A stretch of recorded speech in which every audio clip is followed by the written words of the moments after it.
Hi everyone, ఇవాళ బియ్యం పాయసం ఏ విధంగా చేసుకుందాం చూపిద్దాం. ముందుగా గ్యాస్ స్టవ్ వెలిగించి ఒక గ్లాసు బియ్యానికి 2 గ్లాస్ చొప్పుల నీళ్లు పెట్టుకొని ఈ విధంగా ఒక గిన్నెలో ఉడికించుకోవాలి.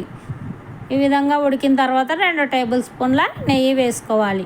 నెయ్యి వేసి బాగా కలుపుకోవాలి. ఒక గ్లాసు బియ్యానికి 1 గ్లాసు బెల్లం చొప్పున వేసుకోవాలి. ఒకవేళ స్వీట్ తక్కువ తినే వాళ్ళైతే కొంచెం తక్కువ వేసుకొని అడ్జస్ట్ చేసుకోవాలి. ఈ విధంగా బెల్లం వేసిన తర్వాత గ్యాస్ని సిమ్లో పెట్టుకొని ఉడికించుకోవాలి. 4-5 యాలకులు కూడా దంచి వేసుకోవాలి. ఈ విధంగా స్మెల్ ఉంటుంది, ఏమైనా డైజెషన్ ప్రాబ్లం కూడా క్లియర్ అవుతుంది. ఈ విధంగా బాగా కలుపుకోవాలి. కావాలంటే ఇందులో మన డ్రై ఫ్రూట్స్ నెయ్యిలో వేయించి వేసుకోవచ్చు. ఈ విధంగా మేము ప్రతి శనివారం దేవుడికి ఏదో ఒక స్వీట్ చేసి నివేదించుకుంటాం. Please like and subscribe friends. Thank you for watching.